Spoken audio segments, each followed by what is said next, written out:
Halo Spruda, selamat datang kembali di Sprudcast, Spruda Podcast.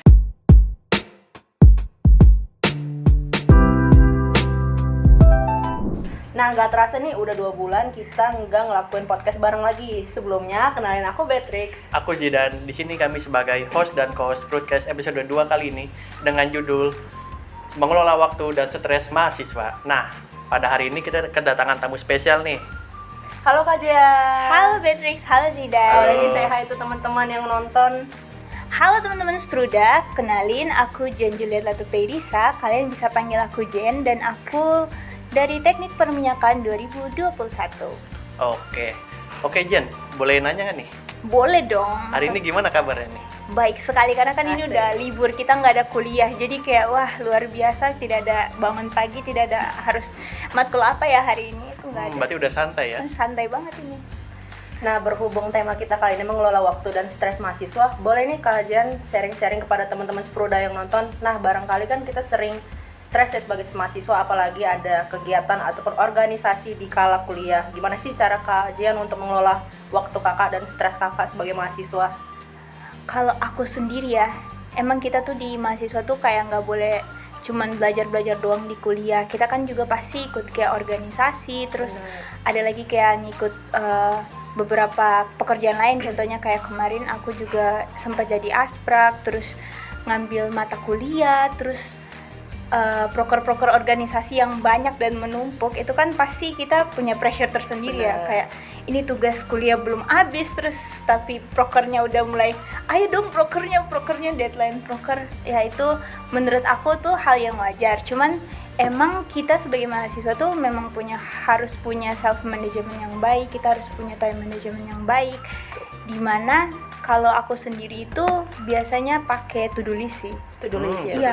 Keren banget ya. Iya, jadi kayak atau itu antara to do list atau enggak aku pakai Google Calendar. Jadi aku udah ngejadwalin kayak PR ini tuh tanggal gini, PR ini tuh tanggal ini, terus kalau misalnya hari ini tuh ada kegiatan ini, jadi kayak terjadwal sehingga dari penggunaan kayak Google Calendar atau to do list itu aku bisa memanage semua pekerjaan aku dengan baik. Karena kan kalau misalnya kita lihat kalau time management kita baik, semuanya tuh berjalan dengan baik, akhirnya kita tuh gak gampang untuk stres kan. Jadi dari aku sih itu sih. Wih, keren banget ya teman-teman Spruda. Nah, mau tanya nih Kak Jan, gimana sih Kak cara kakak mengatasi capek di kala mungkin organisasi kuliah yang padat gitu? Boleh diceritain ke teman-teman Spruda yang kepo nih. Wow. Kalau aku sih kan ini, kalau kita capek tuh biasanya kalau kuliah kita, apalagi aku tuh kebanyakan tuh kuliahnya tuh pagi, pulangnya sore, terus jenjang waktunya tuh banyak. Kan kalau misalnya mau pulang juga nanggung. Bener. Iya kan, jadi ya udah sekalian di kampus. Tapi pas pulang tuh walaupun cuman kayak 2 matkul, tapi pas pulang tuh kalau udah sore tuh kayak bawanya capek mulu kan. Benar. Nah, kalau menurut aku sih cara orang untuk mengatasi capek tuh beda-beda. Kayak ada teman-teman aku yang mereka mengatasi capeknya tuh ketika pulang kuliah tuh mereka jalan-jalan atau healing. Kayak jalan-jalan ke Blok M kayak kemana kayak gitu kan. Terus ada lagi yang kayak jajan. Kayak pulang ayo dong ke Mixu, ayo dong ke Chatime gitu. Pokoknya jajan. Terus kalau aku sendiri tuh untungnya sangat simple, yaitu ayo cepat pulang ke rumah gitu. Kayak bukan rumah sih, lebih tepatnya ke asrama aku.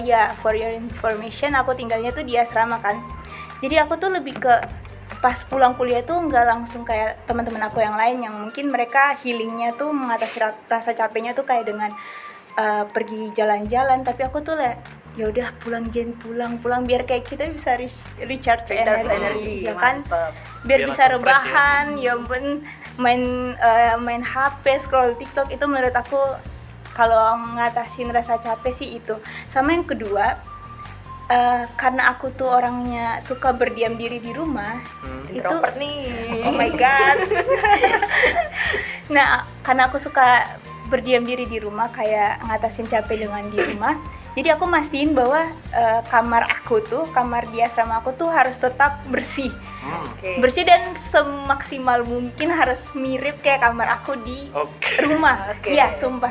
Aku cerita ya, aku tuh beberapa bulan lalu tuh aku pindah kamar kan, terus kamarnya tuh kayak masih berantakan gitu, temboknya kayak kotor kan. Ya udah, karena aku kayak aduh ini kalau aku tinggal di sini terus pulang kuliah capek, terus aku melihat keadaan kamar yang dinding-dindingnya tuh kotor, kayak nggak bisa, aku nggak bakal bisa hidup. Akhirnya aku beli cat sendiri sama teman sekamar aku, terus aku ngecat, bener-bener ngecat asrama sendiri. Siapa yang effort untuk ngecat kamar asramanya? Tapi karena kalau misalnya nggak gitu, pasti kalau aku pulang tuh pasti selalu capek, terus kayak aduh kamar berantakan lagi, aduh ini kotor lagi. Jadi ya sebisa mungkin aku ngerapihin kamar aku tuh sebelum pergi kemana-mana tuh pasti udah rapih gitu, biar pulang tuh kayak ya udah langsung tidur, langsung apa gitu. Nah, tadi kan sebelumnya dibahas kayak disusun kamarnya biar mirip yang kamar aslinya. Nah, itu ada alasan tersendiri nggak sih kayak gitu? Maksudnya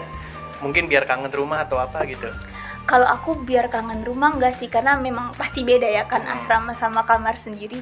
Cuman biar buat nyaman aja sih. Kayak kita kayak terbiasa hidup di rumah tuh yang keadaannya rapi, bersih, terus tiba-tiba di asrama yang tadi aku bilang dengan keadaan dinding yang kayak gitu, kayak aduh pulang, aduh lihat kamar nih kayak kayaknya tidak merasa mengurangi rasa capek. Jadi ya aku sebisa mungkin membuat diri aku nyaman di kamar itu. Biar kan kayak kalau kita udah pulang capek ngelihat kamar bersih itu kan kayak wah tinggal tidur doang, ya, kan? tinggal tidur doang nih, nggak perlu kayak aduh harus bersihin tempat tidur, harus ngerapihin gitu sih kalau aku. Oke. Kalau dari aku boleh nanya nggak, Mbak? Boleh dong. Nah, kalau dari aku ada nggak sih kayak dari Jen sendiri nih, kayak tantangan gitu dalam mengatur waktu dan stresnya mungkin gitu, tantangannya kayak mungkin kayak apa ya? Mungkin kadang-kadang kayak wah oke lah kita mengelola waktunya bagus nih, mungkin ada saatnya ngedrop gitu atau mungkin apa gimana? Pasti sih ada tantangannya, dan aku yakin kalian semua nih setuju. Tantangan yang paling terbesar tuh dalam mengelola waktu sama stres itu adalah rasa malas. Bener. Iya kan? Bener kan? Kayak misalnya nih kalian punya tugas satu, terus besoknya nih hari libur, harusnya tuh kan kalian bisa gunain ya udah setengah harinya aku istirahat, setengah harinya aku buat tugas. Tapi kadang tuh jujur aja sebenarnya aku juga tidak full yang memanage diri dengan baik, tapi kadang-kadang memang rasa malas kayak ya udahlah nanti besok aja lah, besok ya ampun besoknya deadline.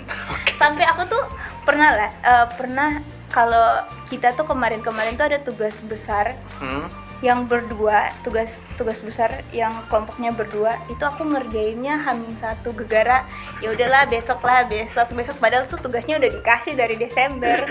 Cuman kayak aduh ini bingung mau kerjain gimana, ya udahlah nanti masih seminggu masih ini. Tapi karena kayak rasa malas itu dan menunda-nunda tugas, akhirnya kayak kerjanya H-1 dan bener-bener tidur baru jam 7, jam 11, jam 2-nya tuh ujian. Kalian bayangin. Jadi itu menurut aku sih tantangan yang terbesar sih rasa malas. Sama yang kedua tuh menurut aku selain rasa malas tuh adalah kalian berada di lingkungan yang tidak tepat. Nah, kayak misalnya nih, kita bertiga berteman kan. Terus aku bilang, "Ih, guys, nanti aja kerjain tugas." Terus kamu ngedukung, "Iya, nanti aja kerjainnya." Terus kamu juga ngedukung. Nah, itu tuh kayak kalian harus punya satu teman yang ngedorong. Bukan dia yang selalu ngedorong, tapi kayak di antara kalian tuh kalau misalnya satu udah mulai malas, dia selalu reminder. Iya, jadi kayak aku udah malas, jangan Jen, nanti ntar tugasnya banyak lagi. Nah gitu, jadi kalian harus butuh teman yang saling mengingatkan di dalam perkuliahan ini, karena rasa malas itu sangat selalu ada ya, Pak? Iya, sangat. Oke, berarti di dalam mengatur stres dan waktu itu pertemanan juga ada pengaruhnya juga ya? Iya sih, kalau menurut aku. Oke, oh iya Kak, mau nanya nih, gimana sih Kak motivasi Kakak untuk stay waras lah ya bisa dibilang di tengah stres sebagai mahasiswa yang dikala ujian dan berkuliah untuk saat ini? Aku jujur ini pertanyaannya ngakak sih, karena tetap stay waras, tapi emang benar kayak kita tuh kayaknya semuanya nggak waras sih kalau kata aku. Kayak tugasnya banyak, belum lagi kayak laporan kan praktikum banyak tuh. Benar-benar. Terus buat laporan, terus aku juga pernah dengar yang laporannya tulis tangan semua. Ya ampun. Betul. Semangat teman-teman, kalian harus tetap waras, karena karena kalau kalian kalau misalnya bukan waras sih, kayak tetap apa sih bahasanya, biar nggak Ngedown. pusing atau down itu, karena motivasinya tuh biar kalian tuh nggak keluarin uang, gengs, karena kita kan anak rantau nih semua nih. Benar. Kalau kalian sakit, kayak misalnya stress management kalian gak bagus, kalian sakit, kan kalian butuh uang untuk ke dokter. Iya, daripada kalian ke dokter, mending kalian mengatasi stres kalian, membuang uang untuk mencegah stres kalian. Contohnya nih, daripada aku buang uang ke dokter gara-gara aku stres, mending aku beli makanan buat mencegah aku stres, ya kan? Oke, bisa. Bisa tuh. Jadi kalian jangan ini ya teman-teman, jangan stres-stres, karena kasihan lagi, apalagi orang yang punya penyakit kayak bukan asma sih, kayak asam lambung, mah. Aku termasuk orang yang punya penyakit mah sama gejala asam lambung. Itu kalau stres dikit udah kambuh tuh, udah habis. Jadi kalian harus tetap enjoy your life, gengs. Asik. Oke, tapi kalau dari sudut pandang aku sih kayak misalnya kita stres nih dalam kuliah.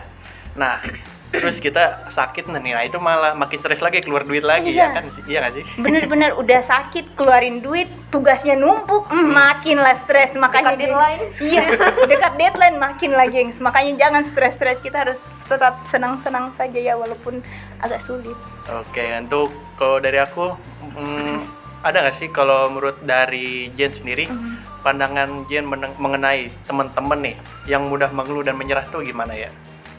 Kalau pandangan aku tentang orang-orang yang mudah mengeluh tuh sebenarnya aman-aman aja, karena aku juga suka mengeluh, kayak pas dapat satu tugas, aduh tugas lagi, pas besok dibilang kuis, aduh kuis lagi, ya ampun. Padahal sebenarnya kuisnya tuh kan jarang-jarang ya, tapi kayak ya sekali dapat semua itu kuis, di 1 minggu itu, 2 minggu itu semua itu kuis, sekali dikasih tugas semua itu dikasih tugas, ya ampun. Tapi kalau menurut aku, buat orang-orang yang suka ngeluh tuh nggak apa-apa, karena kadang kita tuh mengeluh tuh bukan karena nggak bersyukur, tapi lebih ke mengeluarkan emosi-emosi negatif di dalam diri kita. Dari, ya kan? daripada dipendem mending Iya. dikeluarin. Diluapkan aja. Bener-bener. Sebenarnya kita tuh bukan kurang bersyukur, tapi kayak aduh, cuman butuh sesuatu untuk dikeluarkan dari tubuh ini. Nah, tapi yang satunya yang mudah menyerah tuh aku nggak setuju. Soalnya kalau dari aku sendiri, ya janganlah kita mudah menyerah untuk keadaan-keadaan kita, karena pasti kalau misalnya kita dikasih sesuatu tuh pasti kita bisa. Kalau kita mau tanya-tanya ke orang lain, kalau kita mau minta cari bantuan orang lain, kalau misalnya kita nggak bisa ya, itu pasti bisa kok diselesain. Pokoknya jangan mudah menyerah, gengs. Nggak apa-apa ngeluh aja, nggak apa-apa. Asik. Aku setuju kok, soalnya aku juga suka ngeluh. Oke, berarti sebenarnya nggak harus mudah menyerah. Mengeluh itu sebenarnya bukan sesuatu yang dipandang negatif juga ya.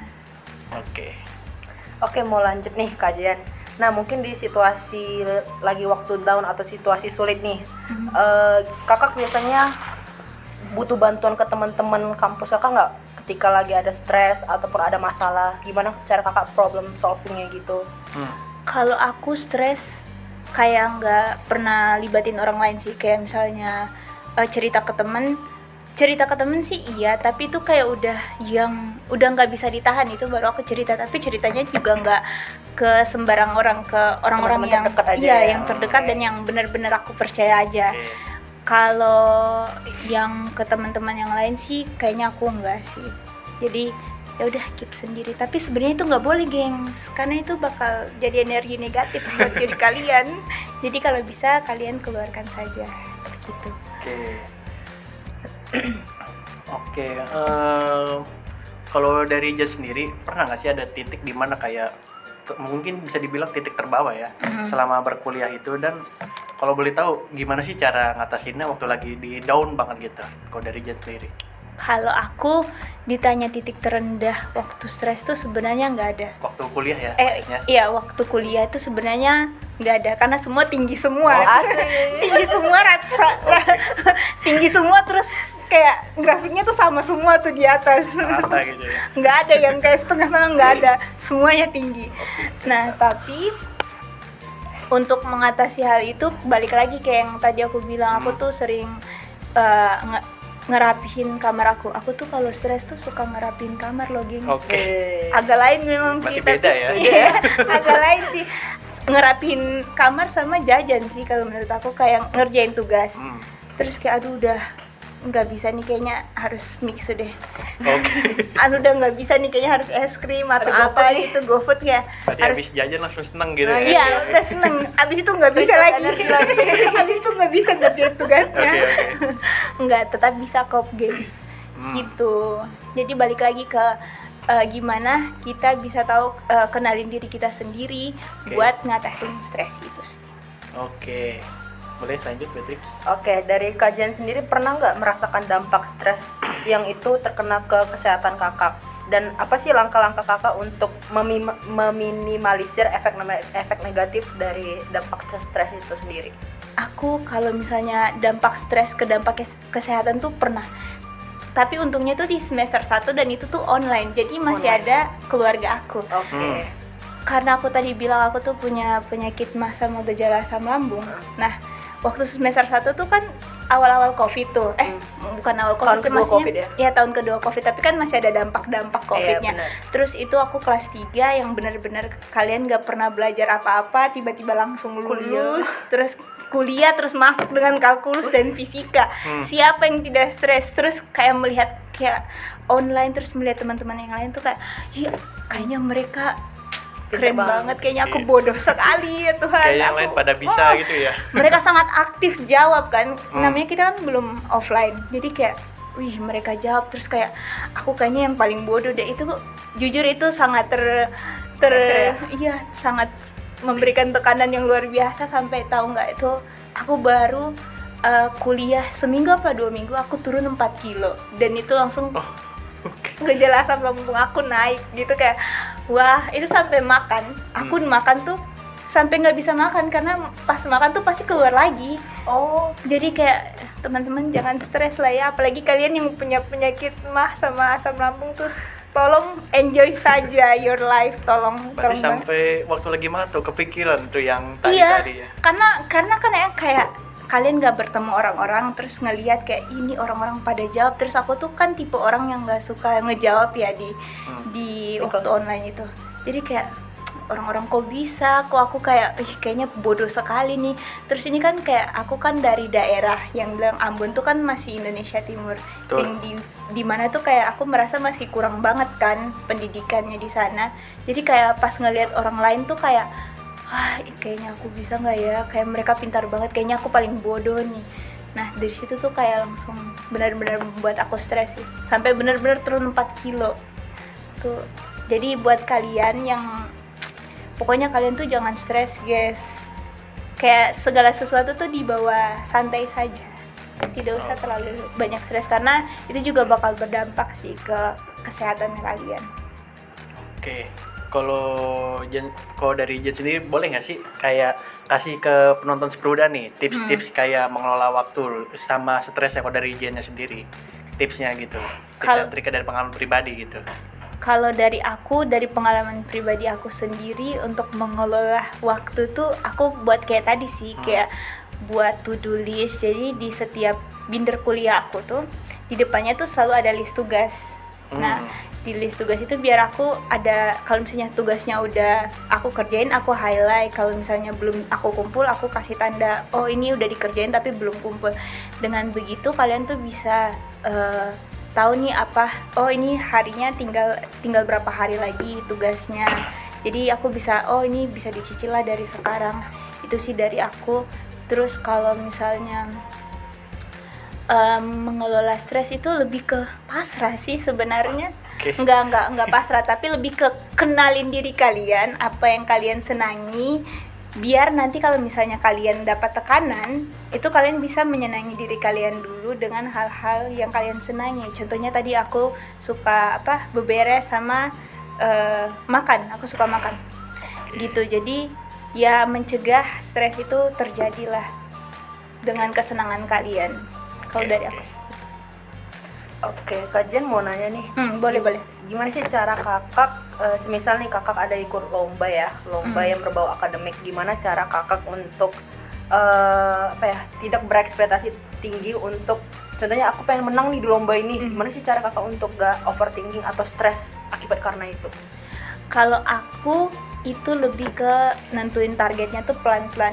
Jadi Plan-plannya gitu iya. ya. Jadi misalnya kayak aku pertama kali ikut lomba itu aku nggak berekspektasi bahwa aku harus menang, enggak.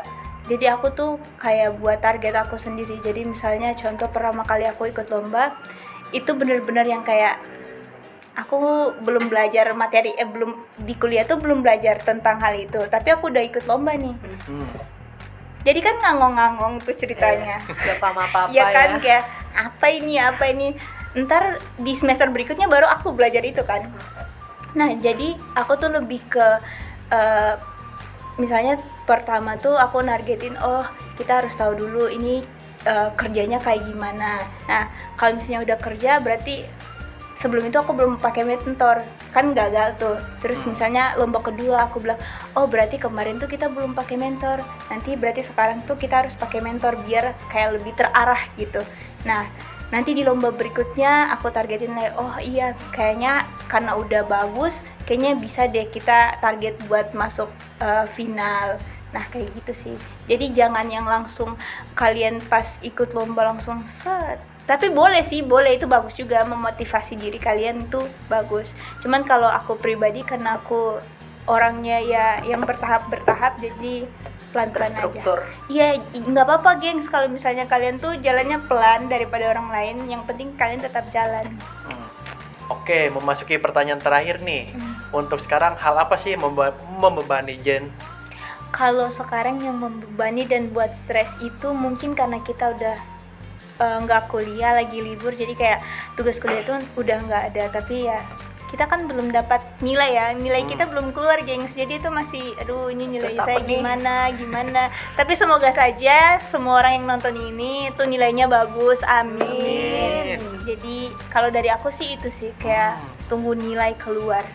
Mungkin ada yang udah keluar, ada yang belum ya, itu Iya. bisa ini ya. Relatif. Ya itu pokoknya semoga yang nonton ini nilainya bagus. Amin, Udah amin. itu aja. Oke. Oke, nah teman-teman, kita kan udah dengar dari cerita yang Kak Jian sampaikan. Nah pastinya kita sebagai mahasiswa terkadang punya pressure ataupun tekanan yang dapat memperburuk time management kita dari stres itu sendiri. Dan dari stres tersebut bisa berpengaruh kepada kesehatan kita. Tuh. Nah, bagaimana cara kita untuk mengatasinya adalah dengan cara kita harus tahu mengenali diri kita sendiri dan kita harus tahu apa saja hal-hal yang kita sukai. Oke, nggak kerasa nih kita ada di penghujung video Sproutcast episode 2 Benar kali ini banget. dengan tema mengelola waktu dan stres mahasiswa. Nah, semoga penonton sekalian tuh mendapat ilmu yang baru dan juga bisa mengatur tuh waktu dan manajemen stresnya dari yang kita diskusikan sebelumnya. Nah, ikutin terus YouTube HMTM Spruda. Jangan lupa like, Komen Dan Dan subscribe. Sampai jumpa di